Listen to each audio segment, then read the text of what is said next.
Hello, everyone. Thank you for joining today.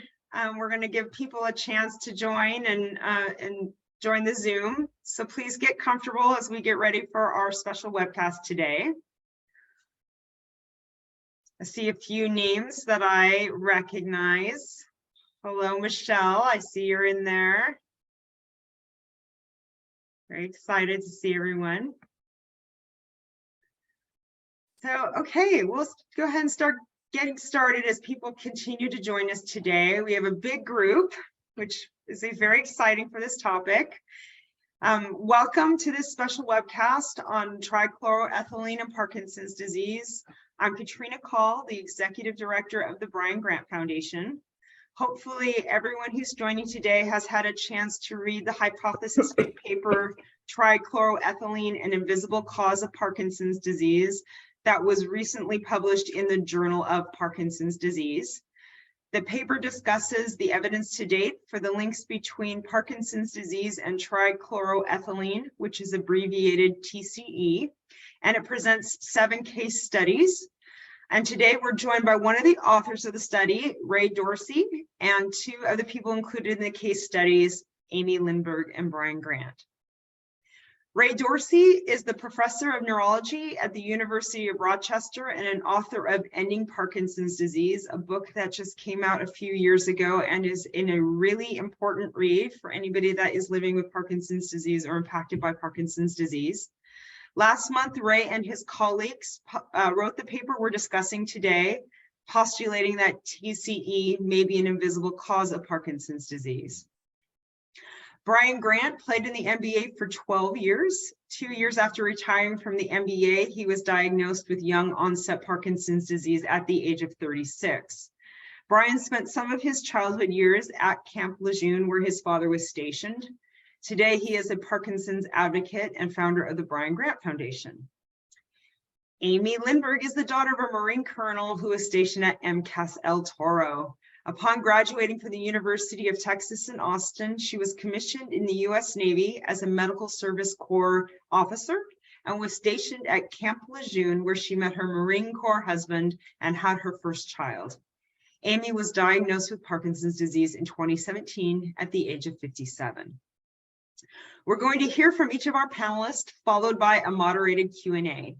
If you have questions at any time during the discussion, please enter them in the chat function at the bottom of your screen, and we will do our best to get to your questions before the end of the hour. And with that, I'd like to turn it over to Dr. Dorsey to give us an overview of the paper and its key findings. Thanks very much, Katrina. First of all, it's a delight and an honor to be with all of you today, especially with Captain Amy Lindberg and Brian Grant. It's really, really hard to have Parkinson's disease. Brian Grant wrote in his great book, It Sucks. But it's really, really hard to have Parkinson's disease and be the face for the disease. And if we're going to change the course of Parkinson's disease, it's only because those people most directly affected by the disease have the courage and the will to make their voices heard. So if you haven't thanked Captain Lindberg or you haven't thanked Brian Grant for their efforts, you can do so in the chat right now. You can do so by buying Brian Grant's book. You can do so by going to the donate button on the Brian Grant website right now and making a donation to Brian Grant and his foundation. The way we changed the course of polio, the way we changed the course of HIV, the way we changed the course of drinking and driving, because people like Brian Grant and Amy Lindberg made their voices heard, and they got support from people like you. There's 1.2 million Americans with the disease. I think 1.2 million Americans can afford, most of you can afford $1 to go to Brian Grant Foundation or can go to the library and check out this book. So please make your voices heard. Let them hear your love and appreciation for all the work that they have done and are doing and will continue to do. So as Katrina, who's an outstanding executive director of the Brian Grant Foundation, indicated, I'm a neurologist, and with my colleagues, we postulate that TCE may be an important cause of Parkinson's disease. I might be prone to hyperbole, and my colleagues probably don't agree, but if you ask me, in the United States, it's the most important, it's likely the most important cause for Parkinson's disease in suburban and urban environments. So why do I say that? 3 reasons. One, Parkinson's disease, according to research done by Sam Goldman and Caroline Tanner at UCSF, is associated with a 500% increased risk of Parkinson's disease. 500%. Very few things are 500% increased risk. Two, when you feed TCE to laboratory mice or rats, they develop the features of Parkinson's disease, including slowed movements, and they lose the dopamine-producing nerve cells in their parts of the brain that we know are affected with Parkinson's disease. And three, like other environmental factors tied to Parkinson's disease, especially certain pesticides for which we had the most robust evidence about their effects in Parkinson's disease, they damage the energy-producing parts of cells that we know are damaged in Parkinson's disease, called the mitochondria. So 500 associated with a 500% increased risk, reproduce the features in laboratory animals, damage the parts of cells that we know are damaged in Parkinson's disease. So why should you care? So because TCE was everywhere. It was in carpet cleaners, it was in gun cleaners, it was in typewriter correction fluid, it was in decaffeinated coffee, it was in paints, it was in solvents, it was in been used by estimated 10 million Americans, mechanics, embalmers, jet engineers, pilots, and the list goes on and on. So 10 million Americans in the 1970s, every year were using this chemical. 2 pounds per American were produced in 1970. And beyond that, there are thousands of contaminated sites throughout the United States, including most notably Camp Lejeune. But I found sites, you name the city, and I probably found it. I thought where's the least likely site to be located is right near where Brian Grant played at the end of his career with the Los Angeles Lakers in a town called Newport Beach, California, and well, actually right near where El Toro Marine Base. I thought this has got to be the last place in the world that's got contaminated TCE.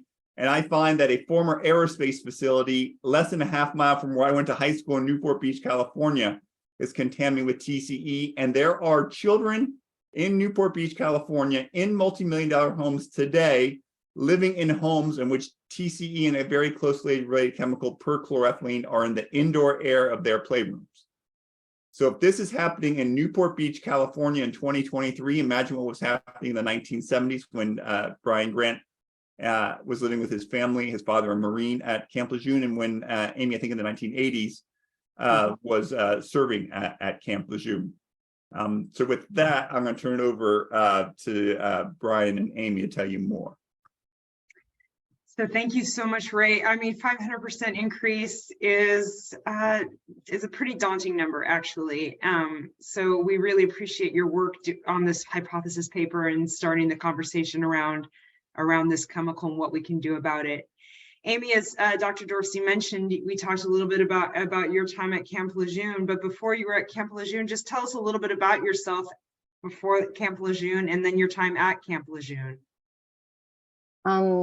Before Lejeune, I grew up primarily in Dallas, Texas, and my father had retired out of 32 years of aviation in the Marine Corps.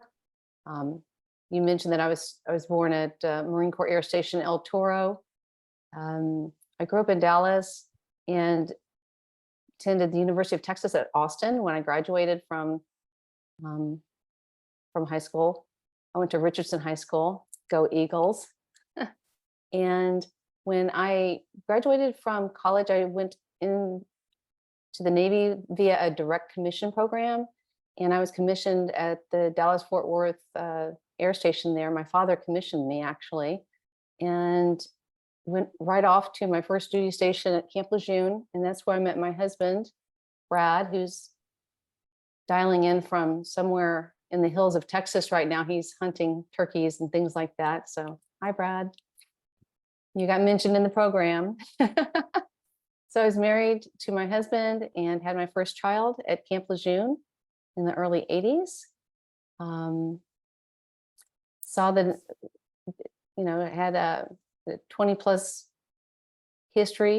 career history in the Navy, and retired back to Camp Lejeune not because my son was stationed there, but coincidentally, my son and my daughter both were in the state of North Carolina when my husband and I decided to retire out of Northern Virginia and the Beltway.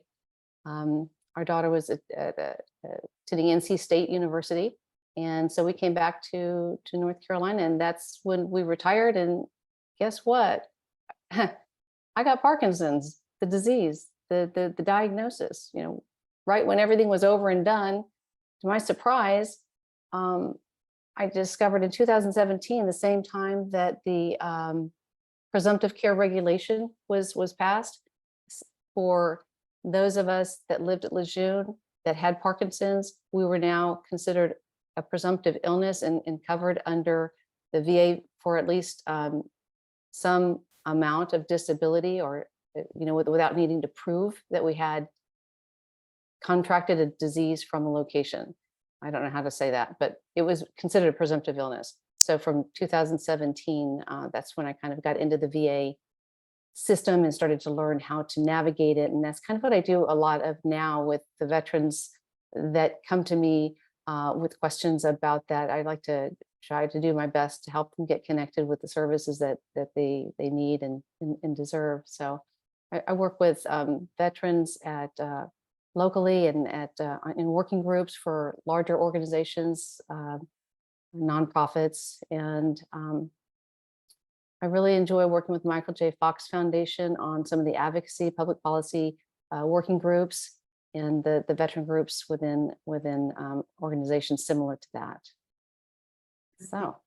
Thank you so much, Amy. And yes, the Michael J. First of all, thank you so much for your service, and thank you for sharing your story with us and sharing your story for the paper that was that hypothesis paper that was just published. Also want to give a shout out to the Michael J. Fox Foundation that's doing a lot of policy work around environmental exposures and Parkinson's disease. They have a unified Parkinson's advocacy council that the Brian Grant Foundation is a part of, as well as many, many other Parkinson's organizations in the United States. And so they are doing some really great work and are a very good resource for people who are interested in policy work around environmental exposures. And our third panelist, Brian. Hello, good morning. I know, most people know you from your time in the NBA and remember you on the court battling the likes of Karl Malone and others. But many people were shocked to hear that you grew up on a Marine base in North Carolina. So can you tell us a little bit about what you remember from your time at Camp Lejeune? Yes, I can.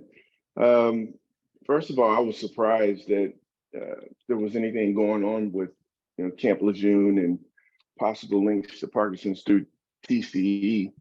As a matter of fact, you were the one that brought it to my attention when you read my book and saw that I was there from 75 to 76, 77 with my family.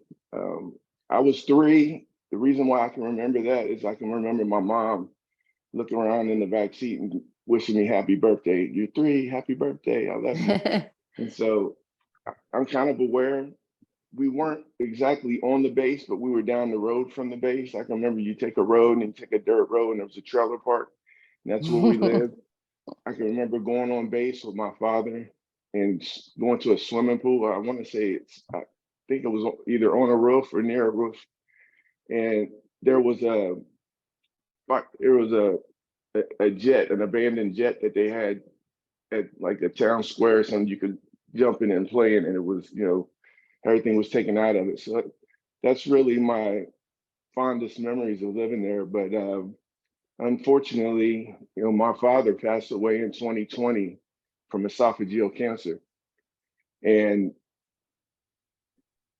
we became aware of everything that was happening. And then Dr. Dorsey started writing this paper and included us in it, and I was happy to be a part of it, because right now I don't have any answers. I just, before the work that you've done, Dr. Dorsey, I just thought, okay, maybe it's something I did, or somebody in my family I don't know about. But I'm pretty shaky right now because it's emotional talking about it, so just bear with me. But it's great work that you're doing, because I'm sure there are a lot of people out there who don't have Parkinson's in their family, and they're wondering, why them? Why me? And I think you're providing some answers for a lot of people with the work that you're doing. Yeah, thank you. Yeah, Dr. Dorsey, thank you so much for this work. And in fact, One of the things that you brought up to me that I think is really interesting about the paper is when we talk a lot about environmental exposures, it often feels like there's something that's happening over there in rural areas and agricultural areas. But one of the things that's interesting, as you've spoken about with TCE, is where it's found and how it's used. And can you talk a little bit about that? Yeah, so it's everywhere, and everyone calls me Ray. Yeah. So I want to pick up on Brian's point. If we want to cure Parkinson's disease, which almost every foundation associated with Parkinson's disease has that in their mission to cure Parkinson's disease, I would say we first have to know what causes it. I can't think of a single disease where we can cure it outside of surgery where we don't know its cause. I can't think of a single disease that we can cure where we don't know its cause. So if we don't know its cause, we're not going to cure it. And if we don't know its cause, we can't prevent it. And it's far greater to prevent people from ever getting a disease than to cure them. I mean, think about breast cancer. Who wants to be cured of breast cancer? I mean, it's better than not being cured, but disfiguration, hormone manipulation, radiation, and toxins are not the best way to treat a disease. And second, we can, slow the rate of progression when we know what's causing a disease.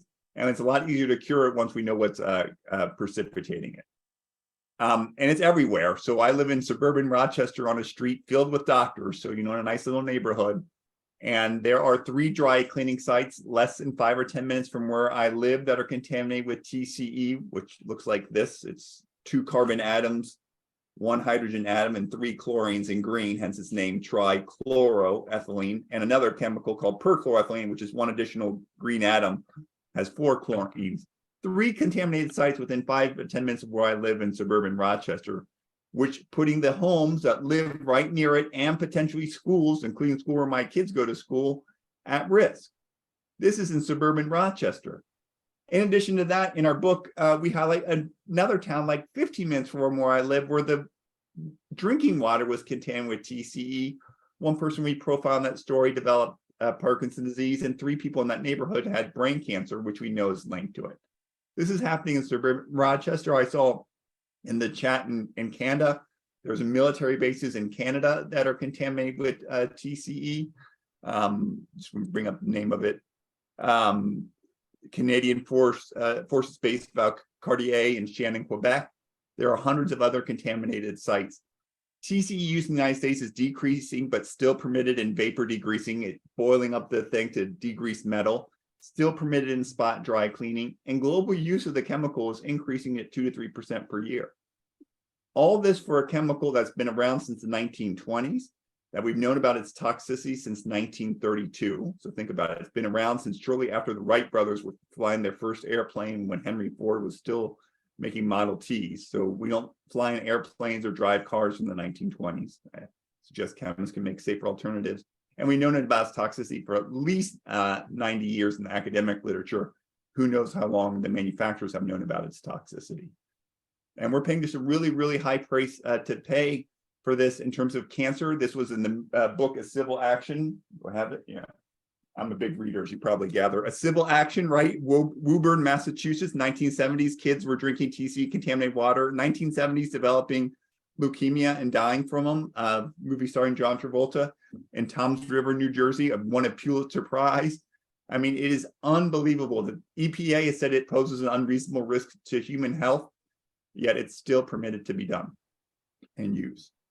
Yeah, and you talk about that comes out a little bit in the paper, that the EPA, or for the first time in this year, the EPA said that the TCE poses an unreasonable risk to human health. We also know 2 states have banned it, Minnesota and New York. And wondering, Ray, what your thoughts are on those efforts and the next steps for those efforts.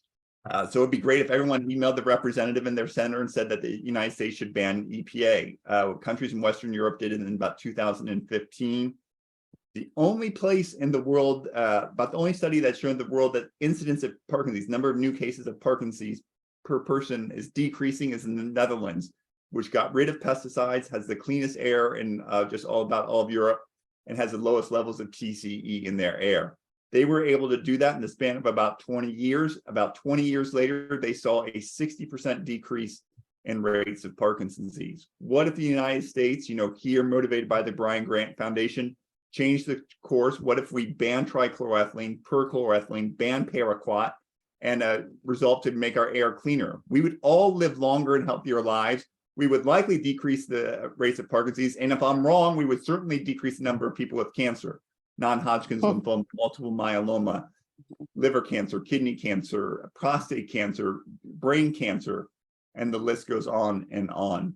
These are all things that we can achieve. These are all things we've achieved in the past. We had a 30-year increase in life expectancy in the 20th century. We should be striving to do exactly the same thing in the 21st century, but we're going the wrong direction. Life expectancy today is worse than it was when I was in medical school. We just need to, wake up a little bit, make our voices heard, get 1.2 million people strong, and change the course of Parkinson's disease and help lots of other people in the process.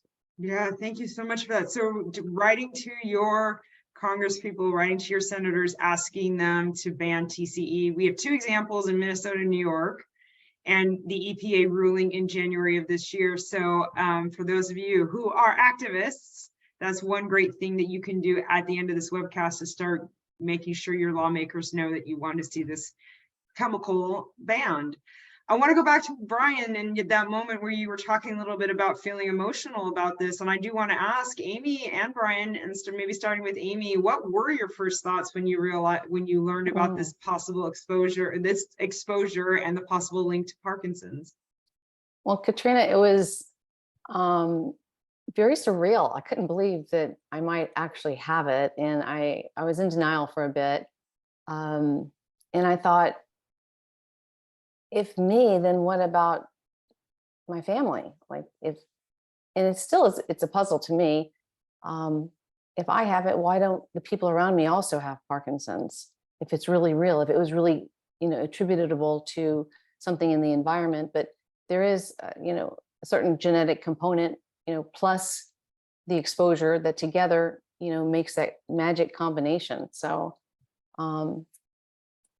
it was distressing.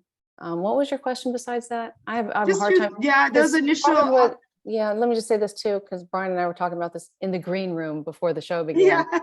We feel a little silly because we're not stupid, but sometimes we forget what we're saying. Our brains just don't fire, the way they used to.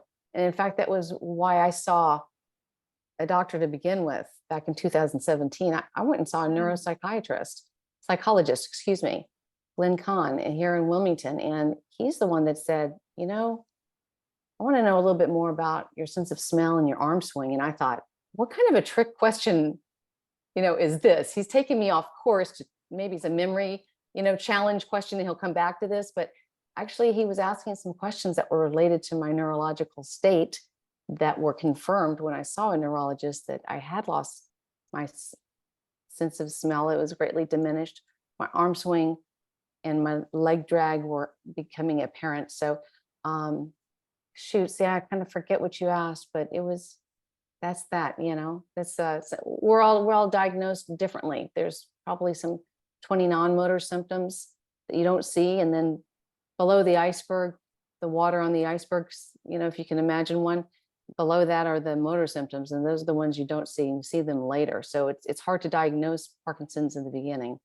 And that's why it's so distressing, because you can't believe you've got it, because there's no ritual, there's no routine.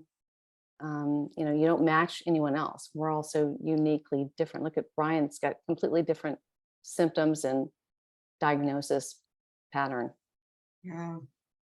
Yeah, and I think, what you said earlier about, there's likely an interplay between genetics and environment when it comes to Parkinson's diagnosis and other contaminants as you go through the course of living. And you also talk about, kind of having this disbelief in the beginning. And I know, Brian, when you and I started talking about, I remember I read your book and I was reading Ending Parkinson's Disease at the same time. And that's how I put two and two together about Brian Camp-Lejeune and the possible TCE link. And I know when I spoke to you about it, Brian, you were also a little bit like in disbelief that something that happened 30 plus years before your Parkinson's diagnosis could have had anything to do with it. Can you talk a little bit more about that feeling? Yeah. First of all, you want to know why I'm emotional. I'm emotional because my father passed, and I watched him go through that for 10 years, fighting it off and on, off and on. And then when it finally came to an end, I'm thinking it's just cancer and it's in our family, what have you. And then I find out that I have Parkinson's, and it lists Parkinson's and esophageal cancer as two of the main things that people are getting sick with. And so it just kind of, when I talk about it, it takes me back to my father. I love my father very much. And for my mother, the work that Dr. Dorsey is doing is not only key for us as patients, but widows of people who have passed from Parkinson's or cancer. You're giving them hope. Like my mom it gives us something to fight for, my dad. So I want to thank you for that again. And then can you ask me that question again? Because I forgot it too. I just want your thoughts. I remember when your comment, your feeling in the very beginning when I mentioned to you, hey, I read in your book you were at Camp Lejeune, and I read in Ray's book that it was a sign of TC contamination and potentially a contributor to Parkinson's disease. And I remember your feeling at the time like it was difficult for you to match those two things up. And yeah, I've spoken to people, and I guess, exposure that you may have had 30 years ago, can take its time before it shows its ugly face as far as Parkinson's or cancer. So, I wanted to be in it, because I wanted to know if it's maybe what really happened to me, but I'm also in it because I'm with my mom in the fight for my dad, who's not here to fight for himself. yeah, thank you for that, Brian. I think we forget like who we don't see. That's right. Amy took me to Camp Lejeune. There's a cemetery off the Marine base we didn't have a chance to see that's filled with kids, not much younger than Brian or his younger brother, who were born without brains. There are 7 kids documented in the academic literature, 7 kids born without brains at Camp Lejeune. The whole cemetery born of miscarriages. Camp Lejeune became Camp Lejeune in the public eye because a Marine drill instructor named Jerry Ensminger, his daughter developed leukemia at age 6 and died at age 9. All the people in a civil action, all the kids who developed leukemia, I think almost all of them died. In Toms River, New Jersey, lots of them died. Brian Grant's dad died from a cancer that's closely linked to TCE. His brother, I just learned earlier this week, almost died. This is, suffering is bad and suffering is part of life, but needless and preventable suffering is nonsense. I get pissed off when I see people with Parkinson's disease now, because I think the vast majority is preventable. And there's no reason at all that we need to be living with this affliction. Just like we don't live in a world affected by polio largely, or, smallpox or yellow fever, or lots of typhus or lots of other things. This is a largely preventable disease, and it's only going to change when we summon the will and the resolution and summon the resources to change the course of this disease. There's no reason 200 Americans need to be diagnosed with the disease today. No reason 100 of them need to die of the disease today. It's just a question of how far are we willing to go. And I think we can go as far as previous generations have gone and changing the course of other diseases. Yeah. Well, again, it's interesting to learn so much about these chemicals that have been around for so long, and then what we can do about them. And I really appreciate everybody's being a part of this panel today. We've gotten a lot of questions. I think this is a very, very interesting topic for people. We had a lot of registrations, a lot of questions. And so I'm going to start getting some of our audience questions. Ray, the first ones that kind of came up, they came up on social media, they've come up through our email, and they've come up on the chat today too, is questions about decaffeinated coffee and dry cleaning, and whether or not we should be worried about those exposures. So at least in the United States, I think you can breathe okay on the decaffeinated coffee. So it was found in Sanka in the 1970s.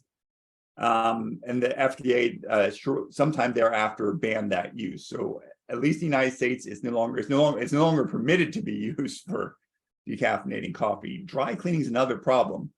TCE, this chemical is largely supplanted by perchloroethylene, same chemical, but with one more green atom instead of this white atom. And that's still widely used in dry cleaning.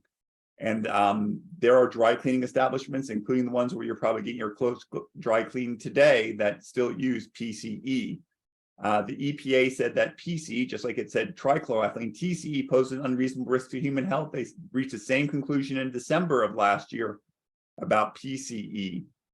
And so for Parkinson's, it's likely very similar, if not identical, very similar risk, similar toxicity, similar metabolism of the chemicals. Very small studies done in dry cleaners suggesting 10+ times increased risk in dry cleaners, but those are really, really tiny studies. And then I get a ton worried about people who go to school, or work near dry cleaning sites, because they have found TCE and PCE in the indoor air of apartments above dry cleaners in New York City. So if you think like a high rise in New York City, the ground floor is often a dry cleaner. You get in the indoor air of the apartments above it, they find TCE and PCE above levels known to be safe. Other places they've found TCE and PCE in the butter, the cheese, and the margarine in the refrigerator of homes near dry cleaners. And TCE and PCE dissolve in fat, and your brain, as you know, is covered with fat. So I get really, really worried about dry cleaning. It's a really high price we're paying for not shrinking our clothes. Yes, I feel like we've known about that the chemical with a dry clean for a long time too. Is that right? We've known. Yeah, listen, none of this is new. Yeah. 1920s TCE. I don't know PCE. I don't remember exactly when that PCE. TCE is a known carcinogen. World Health Organization, the EPA, the Department of Health and Human Services, everyone concludes exactly the same thing. PCE is considered a probable carcinogen. This is not news. This has been known forever. And forget Parkinson's disease. That's the least of the concerns. We're evaluating a cluster in Rochester where we're finding 3 times the higher rates of cancer than we are of Parkinson's disease. Cancer alone, we didn't even mention congenital heart diseases, miscarriages, male infertility. I mean, the list, autoimmune disorders, the list is long. Yeah. One of the other questions, you kind of touched on this a little bit, is the use of TCE in Canada, TCE, PCE in Canada, and any potential contaminated sites in Canada. Yeah, there are hundreds. I mentioned this base Valcartier. If you looked in Vancouver, you can find tons of contaminated dry cleaning sites, automobile shops and others that are contaminated. And then it can form like underground plumes or rivers. Let me see if I can pull this. Amy was right. She's like, Ray, you need to show a picture and you need to talk a little slower. I'm taking my cue. So this is just, can you see my screen? Yes, I can, yeah. So this Perfect. is a contaminated site in Michigan. There are thousands of contaminated sites in the state of Michigan alone. So this is a contaminated site from an automobile manufacturer. So this was widely used and manufacture automobiles because you need to degrease the metal before you paint the metal. And this is the subject of a 1932 letter from Chrysler Corporation highlighting its risk. And then it gets into the groundwater and soil, and then it moves. And this is what happened at Camp Lejeune. This happens all over the country and all over the world, is that these plumes can move a mile or more, and you can be sitting on top of a home or having your kids go to a school or a daycare facility next to a dry cleaning site, daycare facilities next to dry cleaning sites, and be breathing in this chemical, and you never know because no one's bothered to test the air. And then like Brian Grant, you don't know until 30 some years later when you're playing for the Los Angeles Lakers and you can't jump as high as you could and couldn't shuffle your feet quite as fast as you once could. And you get diagnosed with Parkinson's disease. Same thing with Amy, 20+ years later. We know the lag time is 10 to 40 years. You don't smoke a cigarette and develop lung cancer the next day. It takes time for this to unfold. Yeah. These things are all over the country and all over the world, and no one has any idea about the extent or the effects of this. Yeah, another great question that came in, and I'm going to direct this one to you, Amy, because I know you're an advocate and you have been working on behalf of veterans and others in this space. And somebody asked about, what do you say to people when you are out advocating in the world to reduce something like TCE and they accuse you of being woke, or they accuse you of or tell you that the science isn't there, or that we don't know enough? As an advocate, how do you talk to people about that? Well, first thing I do is I tell them to get this book. I've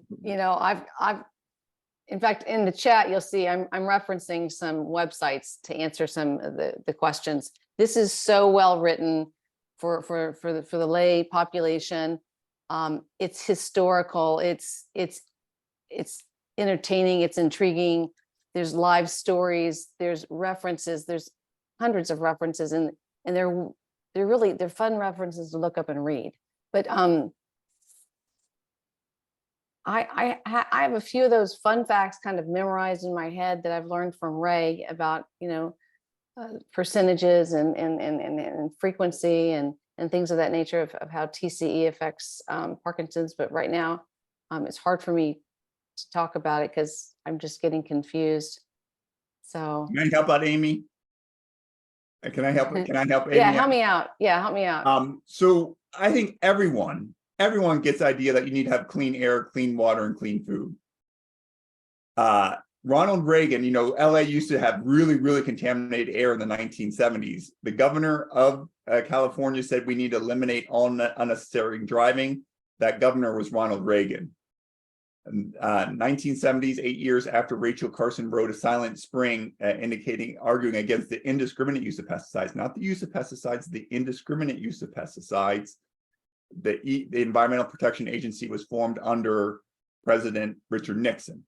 We have a Safe Drinking Water Act, which allows us to test for TCE. So now municipal water, generally speaking, should be free of TCE because of the Safe Drinking Water Act passed by Richard Nixon. We have a Safe Air Act because of Richard Nixon. So almost everyone wants safe air, water, and food. I mean, if anyone has any questions, just go to East Palestine, Ohio, and look at the spilling of vinyl chloride at the railroad accident. Vinyl chloride, by the way, is this exact same chemical, but instead of these two green atoms are white atoms. That's it. Closely related chemical to this. All of us should be able to benefit from safe water, food, and air. I used to think I did, and now I no longer think that's the case. If we do, we'll all live longer and healthier lives. Yeah. So, Ray, I think that, some of the arguments we get too, even about the Environmental Working Group or others, is that when we look at chemicals and Parkinson's and we look at some of these exposures, we're looking at animal studies, we're looking at population studies. And we've had the pushback on our end too, that that's not rigorous enough science. Have you heard that argument before? And what's your argument back? Yeah, so just need to listen to a Marine captain. Captain Jerry Ensmiger says the benefit of the doubt should go to the people, not the chemical. Right. The idea that you need to prove something in order to take action is just it's a fiction. It's a falsehood. It's a creation. It's a creation. All of us make decisions about what career to go into, whom to marry, how many kids to have, where to live, what job to take, what not to take. We don't have proof of proof for any of those things. Yet we make those decisions every day. We can make the same choices with policy. I mean, politicians don't know if they raise taxes or reduce taxes or change interest rates, what's going to happen. If everyone knew exactly what proved what was going to happen, then it wouldn't be any debate. These are all things where you need to make information under uncertain information. And you have to what's the best plausible explanation? What's the alternative explanation to it not being pesticides? Is there some other reason that farmers are at 150% increased risk of Parkinson's disease? Is it because they're around cow manure? I mean, I don't know. Is there some other reason why TCE is increasing the risk of associated with a 500% increased risk of Parkinson's disease? You need to have an alternative explanation. And at the end of the day, the benefit of the doubt doesn't go to the chemical, it goes to the people. And what's the worst thing about banning a 100-year-old chemical? I mean, none of us would drive in an airplane. None of us would give our kids a car from the 1920s and let them on the road. None of us. Yet we do that every day with the chemicals that we use to to degrease metal, and to dry clean clothes. Yeah, we have a really great comment / question from our friend Kevin Quack. Hey Kevin, hi. Who talks a little bit about our we put on when it comes to pharmaceuticals, but there's the burden of proof is on the pharmaceutical company to prove it's safe. And are chemicals subject to that same level of scrutiny? No, so like in the United States, great point. You have to show that drugs are safe and effective before they're used. So Captain Lindberg and Brian Grant take medications that have only been demonstrated to be both safe and effective. There isn't. Most people think there should be something called the precautionary principle, that you have to demonstrate that your chemical is safe before it's used. Right now, you have to do the opposite, prove that it's not safe in order for it to be removed. And we're paying a really, really, really, really high price for it. Life expectancy today is lower than it was 25 years ago. There are lots of people dying of cancer. We have a cancer moonshot where we're trying to decrease the mortality due to cancer by 50%. What a great way to do that, by banning a chemical known to cause cancer. We could live in a world where people aren't going to spend the last 15 to 20 years or more, 30 years, like Michael J. Fox, with Parkinson's disease. I mean, Brian Grant says it sucks. And I don't even have it, and I agree. And we can avoid this. This is all unnecessary. The large portion of this is all unnecessary. All unnecessary.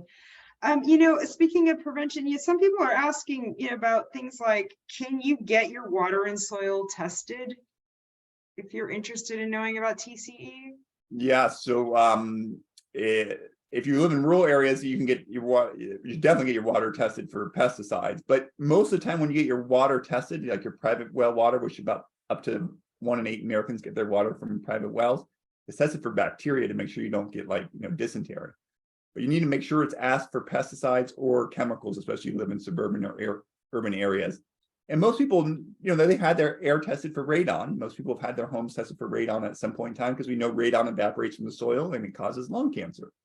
So TCE evaporates from the soil and causes cancer, and associated with a 500% increased risk of Parkinson's disease. We should be testing more homes, workplaces, and schools, daycare facilities for indoor air pollution, because the solution is easy. You can just put in the equivalent of a radon remediation system, sucks in air from below the foundation of your building and vents it above your house or above your building. So this is addressable with relatively little cost. Way less cost than it is to care for someone with Parkinson's disease. Yeah. You talk a little bit about the book in ending Parkinson's disease about, I think it was a woman that lived in Silicon Valley who had her home tested and found that the TCE levels were incredibly high, and put in a mitigation system in order to improve the air quality in her home. Yeah, her name is Jane Horton. And she lives in Silicon Valley next to a Superfund site contaminated by Fairchild Semiconductor and Intel. Andy Grove, who worked at both those facilities, died with prostate cancer and Parkinson's disease. And Gordon Moore, who was a key player in those two companies, just died, I think, yesterday. And she had her indoor air tested and was found to have highly contaminated levels of TCE. She had a TCE remediation system put into her house.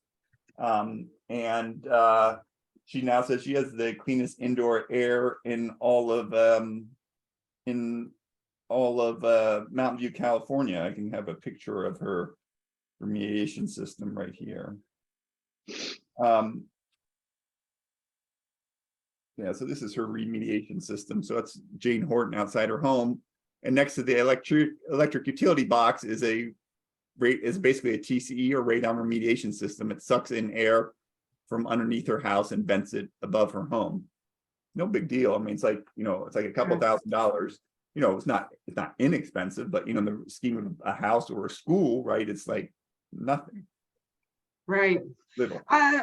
Speaking of exposures, is there a minimal level exposure? So I know we're talking with two people who lived on a base with water contamination. And I know in the book, you also talk about people who actually were using TCE to clean metal parts. For the average person, is there a minimum level exposure that we should be worried about? Short answer is we don't know. There have been 27 total papers published in the academic literature on TCE and Parkinson's disease, 27. And I'd say there's more studies on that published on toe fungus every year than on TCE and Parkinson's disease. So we don't know. Most of the levels that have been set are around cancer. So we don't know. I suspect, but don't know, that it matters the level of exposure. So the level of exposure Brian Grant had was, levels at Camp Lejeune were over 3,000 times the levels that were safe. It might matter the route of exposure. Do you come into skin contact? Do you come into ingestion? 30% up to 30% of groundwater in the United States contained with TCE, or are you inhaling it? I think inhalation might be the most potent route of exposure of the disease. And then what's the duration of exposure? Brian was there for a relatively short time. Amy, well, I don't know. Amy, you were there relatively, how long were you there? 4 years. Oh, so Amy was there longer. So I think it matters. And I think it matters when you were exposed. I think kids are more susceptible to its effects than older adults. I think it matters a lot whether environmental risk factors you come in contact, head trauma, pesticides, others, what your genetic risk is. We highlight one person who was in our case, illustrative cases, who carried a LARC2 mutation, which appears to have the same biological effect. LARC2 mutation linked to Parkinson's had the same biological effect as exposure to TCE. Wow. So I think there are lots of other factors that go into this. I've got a question for you, Ray. Because one of my friends, Liz, on the chat asked about golf course exposure. When I was running at my lunch breaks at Lejeune, I usually run, 3 or 4 or 5 or 6 miles. And part of that run would sometimes be around the golf course. And I was on that path where I was on the water well path. That's where I lived for a while in the BOQ, Bachelor's Officers Quarters, on the riverfront. And then I worked at the hospital, which is also facing the water, but it's also on that the water supply was in that contaminated zone.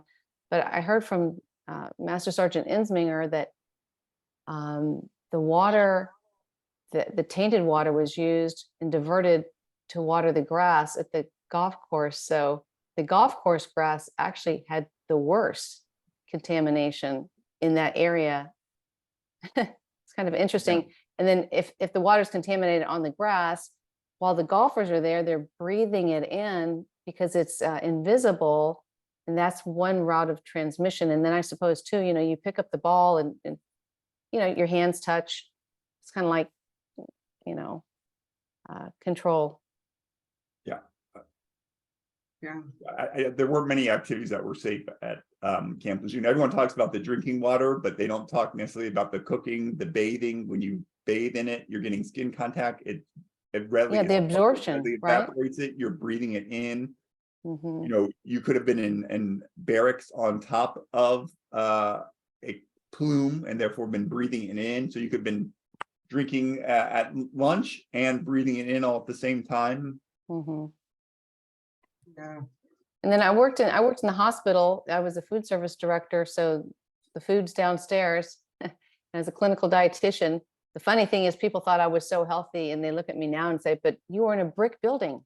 How did you get exposure?" Well, water comes from a variety. You get the TCE exposure from not only drinking it, but like you're saying, closed buildings can leak. I guess. What is it, Ray? The way that you have reverse vapor pressure. intrusion. It There you evaporates and it comes into the buildings. Mm-hmm, mm-hmm. So I wonder if being in the basement means I was first line of defense. I get the first wave. And the thing is, I don't know who else was exposed, because all of us in the military, we don't stay where we're stationed. Lejeune's a stop off. Then you go on and you see the world. So there's a lot of people, I presume, walking around with undiagnosed Parkinson's disease. They just haven't put it all together. And because there's so many different symptoms, it takes a while to figure it all out. And it's hard to diagnose initially. We did have a question, speaking about that, about genetics, from Dave Miller. Says, about 15% of PD cases are believed to be hereditary. Is it possible those cases originated at some point with chemicals and vice versa? Is it possible that you could have a genetic component and the exposures are kind of what push you into a diagnosis? Yeah, so about 15% of people, as Mr. Miller points out, have a family history of the disease, but most people don't. Like Brian Grant doesn't have a history of the disease. I don't think Amy has a history of the disease. No. And so families share two things in common. They certainly share genetics, and there are definitely identifiable genetic risk factors that affect at most 15% of people with Parkinson's. That means 85% of people do not have an identifiable genetic risk factor disease. 85% of people do not have an identifiable genetic risk factor disease. But families also share the same environment. We heard Brian Grant's story. You know, his father got esophageal cancer. He gets Parkinson's disease. His brother, younger brother, has respiratory and skin ailments. Now, why do some people get cancer and some people get Parkinson's and some get respiratory? I don't know. And I don't think we know that any more than, you know, why do some smokers get lung cancer? Some smokers get heart disease. Some smokers get heart attacks, and some smokers get nothing. There have to be this laundry list of other environmental and genetic reasons for why that is. But I think Parkinson's is largely an environmental disease. We've known that for over 100 years. From initial case series showing only 15% of people have a family history of the disease, and twin studies 20-some years ago suggesting that environmental factors are a predominant contributor to Parkinson's. One of the other questions we got asked about, you touched on this briefly. Netherlands has banned TCE. I think you said Europe in general has banned TCE. Yeah, some Western European countries banned in 2015. It's kind of hard. Even I look a lot, and I can't like give you like the exact countries do, but I certainly got the impression that most Western European countries have banned TCE. But global use is increasing. So this chemical is 100 years old. I mean, think about 100 years old. It's like older than anyone, like most 99.9% of people living today. It's older than that, and it's still being used. And think about how simple it is to make a 6-atom molecule. 6 atoms. 6. So we're going the wrong way. The trajectory is not good. We want to be going. We can change this though. Yes, if we make our voises heard, we've done it, and we've done it in the past. We did it for polio, like, not too dissimilar, from polio, from HIV, 1980s, not that long ago. Mothers changed the course of drinking and driving, not by getting us better spinal cord rehab facilities and trauma centers. They said, we got to stop drinking and driving. If you address the root causes of diseases, you can prevent them. It's a wonderful thing to live in a world free of polio. It's a wonderful thing to live in a world where HIV is preventable and treatable. Where, how many of us don't have HIV because of the bravery of HIV activists? I mean, there are a lot of us, maybe me, maybe Brian, maybe Amy, who don't have HIV because of their heroism. Yeah, that's right. It is because people speak up and they change the way that we do things, that a lot of us are reaping the benefits of those advocates that came before us. I will say what somebody just asked about, hey, they've been at PD conferences with experts, no mention of PD. Do you think that's changing? This is Janine Allen. Do you think that's changing? Are you hearing more about prevention of PD than years prior? So I wrote this book, and what I did is I read all the papers of, or not all the papers, a lot of the papers of Dr. Caroline Tanner. So she's a neurologist and a PhD epidemiologist. Think about it, neurologist and a PhD epidemiologist. Think about how much school. And she detailed all of this over 20 years, all of it about pesticides, about environmental factors being dominant over genetic factors, about the role of pesticides, all there, Caroline Tanner. If you want to give a Nobel Prize, do it. I think the fact that she's a woman, I think she gets undercounted in it. I said if there was a hero, our book is written by 4 guys, but if there was a hero of our book, it's Caroline Tanner. She's the heroine. It's all there. And we are not focused on the right things. If you look at where money is being funded for Parkinson's disease research, only 2 cents of every Parkinson's disease research dollar, only 2 cents is being aimed at preventing the disease. So we're spending only 2% of research on preventing a preventable disease, if I'm correct. We got it backwards. I wrote in one of our papers that, Michael Oken, Bas Bloom, and I, 3 the authors on the paper, we're failing the Parkinson's community because we're not focused on the right questions. I made that mistake a little bit when I was in the Huntington's disease community, trying to develop better treatments for it and not focusing on prevention. I'm not going to make that same mistake again with Parkinson's disease. We're going to prevent this disease for future generations, and we're going to do that because people like Brian Grant and Catherine Amy Lindberg share their stories and lead the way.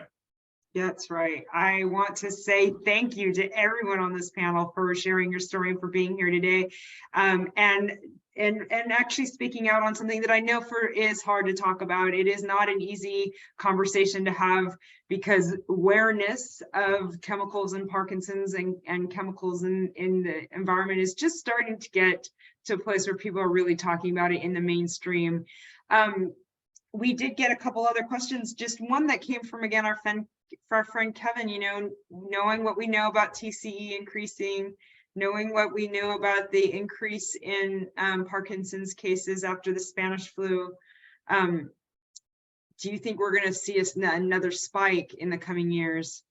So I think TCE in the United States spiked in 1970. So I don't think it's a coincidence that we're seeing really rapid rises in Parkinson's disease, you know, 10 to 40 years later. You know, it's what Carly Tanner and Sam Goldman said, 10 to 40 years after exposures when people get it. So I think that's why we're seeing the spike. You know, Brian Grant and Amy Lindberg were reading Carly's paper.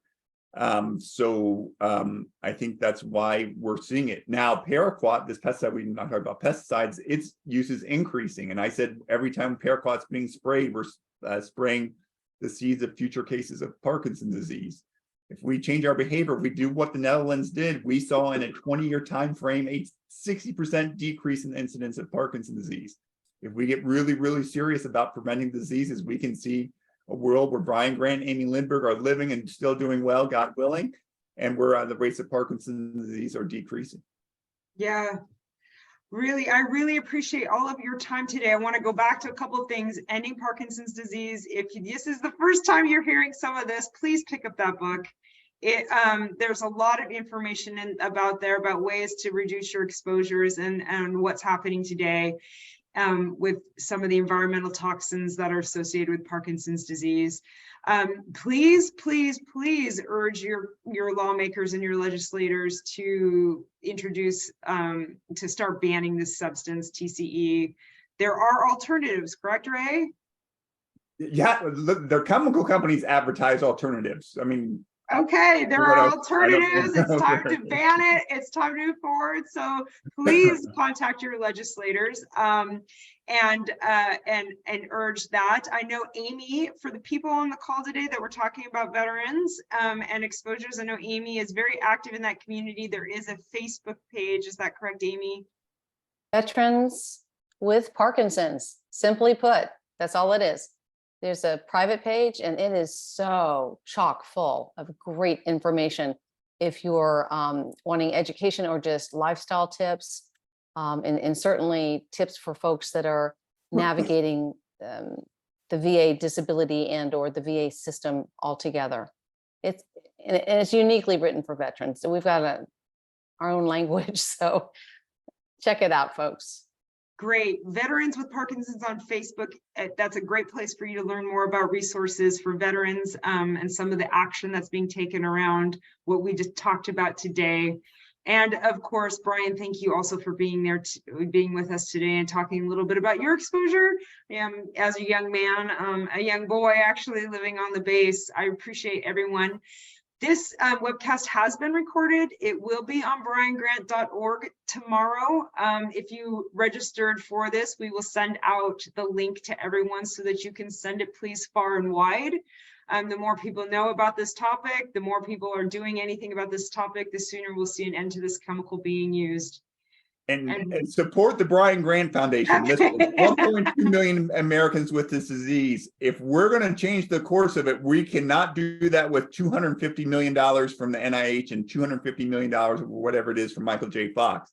That is woefully inadequate. HIV gets $3 billion a year, $3 billion and affects the same number of people, Americans, as Parkinson's disease. If we're going to change the course of Parkinson's disease, those with means need to make their voices heard. Listen, Brian Grant's putting himself out there. He's investing financial resources. Amy Lindberg's putting herself out there. Katrina's putting herself out there working for a nonprofit. People with means can make a difference by supporting organizations that are changing the course of Parkinson's disease. When we succeed in decreasing the incidence of it, it's because Amy Lindberghs and Brian Grants of the world make their voices heard. Reward them, appreciate them, because there are very, very, very few of them. There aren't many Davis Finneys and Michael J. Fox and Brian Grants out there.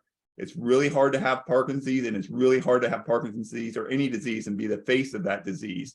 So thanks and kudos to them at all times. And thank you, Ray. Thank you so much for bringing this topic to the forefront so that we can actually start talking about prevention of Parkinson's. And with that, thank you guys, everyone. We will see you in a couple of weeks for our next wellness webcast, which is on exercise for Parkinson's. You can learn more at briangrant.org/events. Thank you so much. Bye, everyone.